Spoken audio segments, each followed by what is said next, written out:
Bonjour à tous et bienvenue dans ma chaîne YouTube Ali Beril, professeur en mathématiques et physique chimie. Donc aujourd'hui, je vais vous présenter une séquence sur les équations et inéquations. Donc comme d'habitude, ça sera du cours et des exercices. À chaque fois, je présente une notion, je fais des exemples et exercices comment appliquer pour les équations et inéquations. N'hésitez pas à s'abonner dans ma chaîne YouTube et vraiment si vous avez des questions en lien avec ce cours ou d'autres cours, vous pouvez me contacter par un mail ou en posant directement votre question sur les commentaires de la vidéo qui vous intéresse. Donc, aujourd'hui, on va voir un cours sur les équations et inéquations. L'idée, ça sera de présenter les équations type une seule inconnue. On va voir comment résoudre une équation, comment trouver le signe d'une équation, également les inéquations. Donc, on va faire des exemples, des exercices simples autour de ce thème. Dans un premier temps, on va déjà définir une équation. Donc une équation, c'est une égalité dans laquelle figure une ou plusieurs inconnues. Mais dans notre cas, ça va être une seule inconnue. Et donc on parle bien de mot égalité. Si je prends cet exemple-là, on voit que j'ai quelque chose à gauche et un égal et quelque chose à droite. Et donc, il s'agit bien d'une inégalité parce que on a le signe égal et on a des choses à gauche et à droite de l'égal.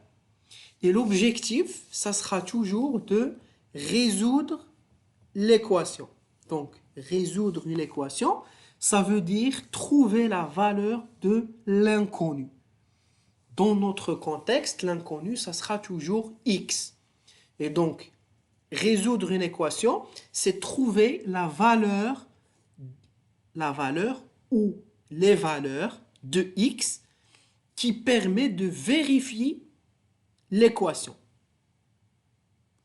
On prend cet exemple-là, donc 2x plus 34 égale 5x plus 7. Ça, on appelle donc le membre gauche de l'équation égale membre droite de l'équation.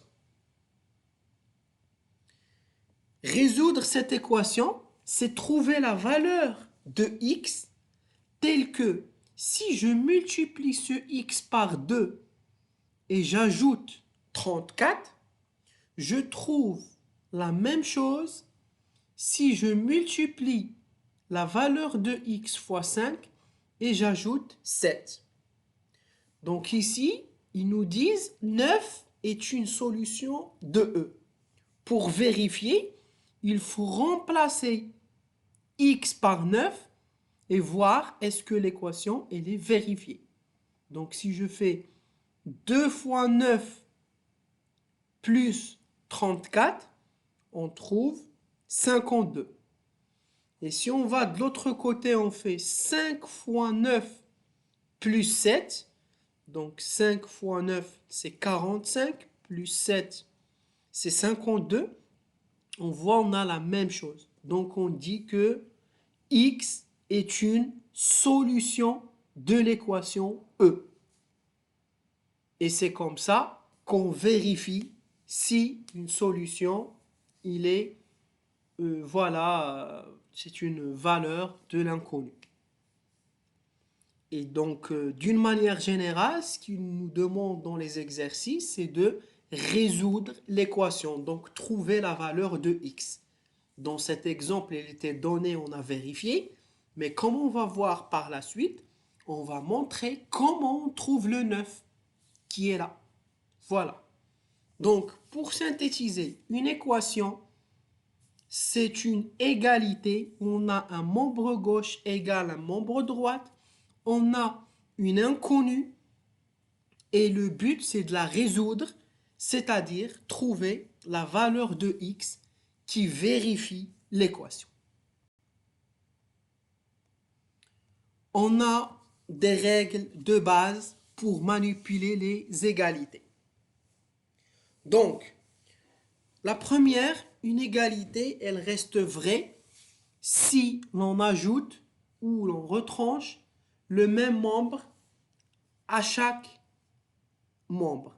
C'est-à-dire que si j'ai par exemple 9x moins 8 égale 4x plus 32, si je retranche 4x à gauche et je retranche aussi 4x à droite, ça reste la même équation. Donc on peut ajouter ou retrancher la même chose de part et d'autre de l'égal. Une égalité, elle reste vraie si on multiplie chaque membre par un même nombre. Donc si je prends mon équation et je multiplie par exemple le 9x moins 8 fois 3 et le 4x plus 32 fois 3, ça reste toujours la même équation. Et la dernière règle, une égalité reste vraie si on divise chaque membre. Donc multiplier, ajouter, retrancher ou diviser les membres de part et d'autre de l'égal par un même scalaire, ça ne change rien du tout. Ça reste vrai. Et donc là, si on prend cet exemple, on voit qu'on a 9x moins 8 égale 4x plus 32. On a retranché 4x de part et d'autre. Ça veut dire quoi? Ça veut dire que 4x moins 4x c'est 0, donc il reste ici que 32. Et là, 9x moins 4x c'est 5x. Donc on a 5x moins 8 égale 32. Et on peut, comme ils ont fait ici, ajouter de part et d'autre 8 pour annuler ce 8 qui est là. Donc moins 8 plus 8 c'est 0, il reste 5x. Et 32 plus 8 c'est 40. Et ce qui est important, c'est lorsque j'ai 5x égale 40, le x c'est 40 sur 5 et non 5 sur 40. Donc je divise toujours sur le coefficient qui est à côté de x. Et 40 sur 5 c'est 8. Donc on dit que 8 c'est la solution de l'équation. Et si on veut vérifier, on peut faire 4 fois 8 plus 32 et 9 fois 8 moins 8. Et on va retrouver la même chose. Donc, la même chose, c'est-à-dire la même valeur. Donc, pour les équations, on a aussi ce qu'on appelle les équations produits qui font partie des équations de base. Donc, c'est une équation A fois B égale 0. Propriété importante en maths, si A fois B égale 0, par A on veut dire une équation et B aussi. Donc, si A fois B égale 0, cela veut dire que soit A égale 0, soit B égale 0. Donc, on a les deux. Exemple, 3x plus 2 multiplié fois x moins 4 égale 0. Ça représente A et ça représente B. Donc, c'est équivalent à A égale 0. Donc, 3x plus 2 égale 0 ou x moins 4 égale 0. Et il faut résoudre en même temps les deux équations. Donc ça, c'est des équations simples. Toujours, il faut isoler l'inconnu x et ramener les éléments connus de l'autre côté. Donc moins 4, si je le ramène de l'autre côté, il devient 4. Donc j'aurai x égale 4 ou pour celle-là, 3x plus 2 égale 0. Je ramène le 2 de l'autre côté, il devient moins 2. Donc j'ai 3x égale moins 2. Et donc x, c'est moins 2 sur 3. Toujours, on divise sur le coefficient qui est à côté de x. Et on conclut que moins 2 tiers et 4 sont des solutions de l'équation A. Voilà.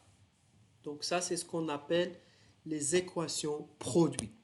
Si j'ai A fois B égale 0, c'est A égale 0 ou B égale 0.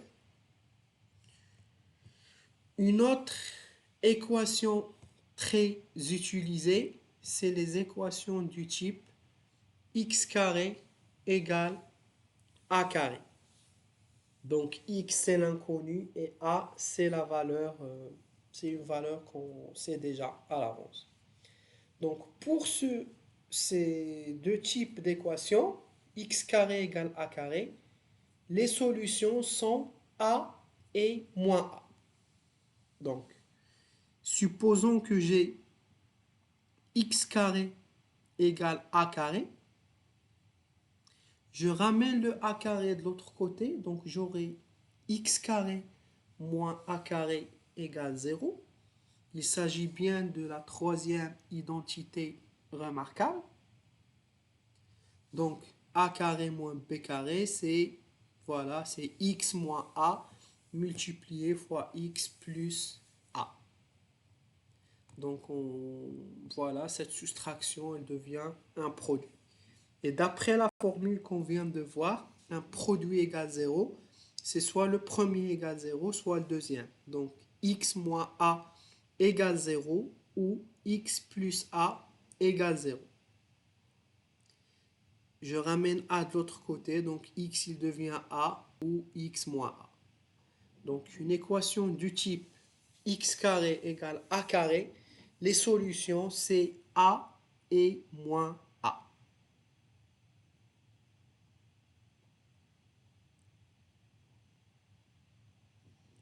On va parler d'une partie des inéquations. Donc l'inéquation, c'est une inégalité.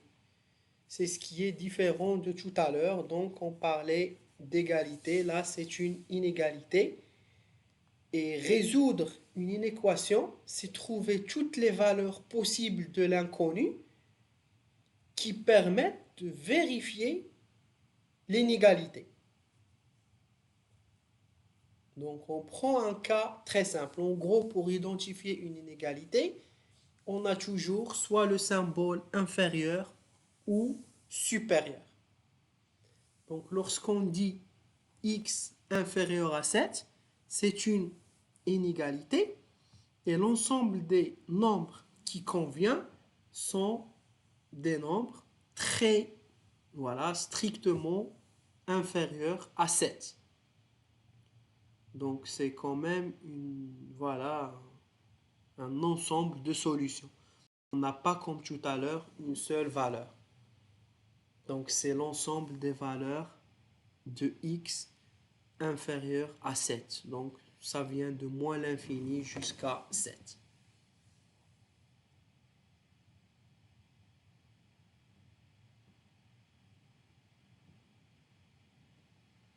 Et là, pour les inégalités, il y a voilà 2 points à savoir.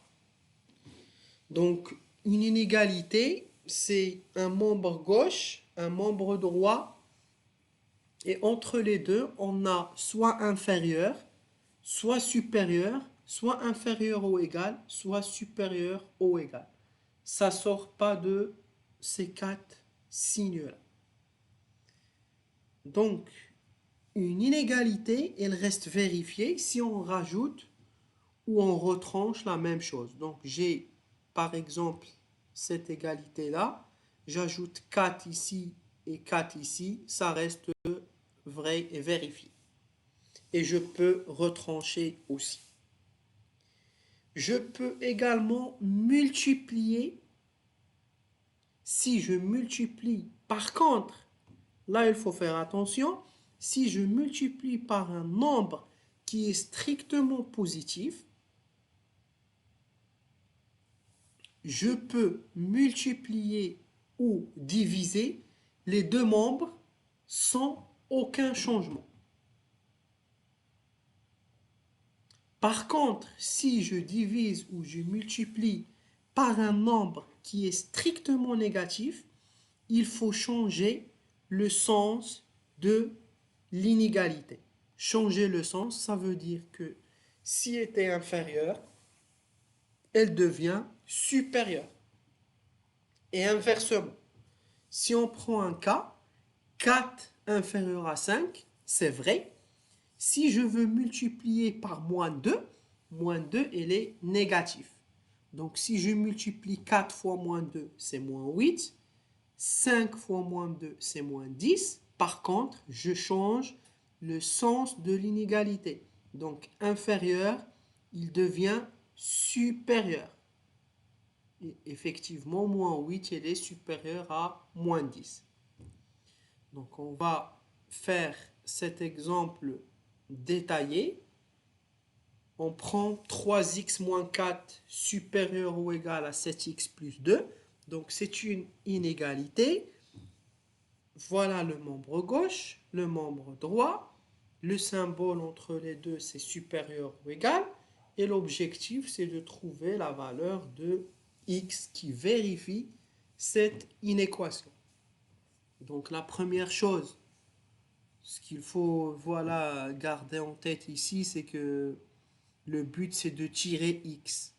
Et il y a donc plusieurs manières pour le faire. Donc ici, ce qu'on peut faire, c'est d'abord supprimer le moins 4. Donc on ajoute 4 ici et ici. Donc moins 4 plus 4, c'est 0. Il ne reste que 3x. Et là, 7x, 2 plus 4, c'est 6. Ensuite, on retranche 7x de part et d'autre. Donc si on retranche ici 7x, il ne reste que 6. Mais ici, on a 3x moins 7x, c'est moins 4x. Donc moins 4x supérieur ou égal à 6. Donc x, vu que c'est un moins 4, pour trouver x, il faut que je multiplie fois 1 sur 4 pour simplifier le 4. Donc 1 sur 4. Et donc, vu que c'est un moins, on remarque bien que le supérieur ou égal, il est devenu inférieur ou égal. Et là, on a 6 sur 4. En gros, entre cette étape et celle-là, on a multiplié par moins 1 sur 4. Si je multiplie ici par un moins 1 sur 4, j'aurai que x. Et là, j'aurai, voilà, donc 6 sur 4. Mais on change le signe. Et après, donc 6 sur 4, c'est 1,5. Et du coup, x, il est inférieur ou égal à 1,5. Donc c'était tout pour aujourd'hui. J'espère que c'était clair et vous a apporté un plus pour bien comprendre les équations et les inéquations. Si vous avez des questions ou des exercices, n'hésitez pas à me contacter via les commentaires ou par mail. À très bientôt.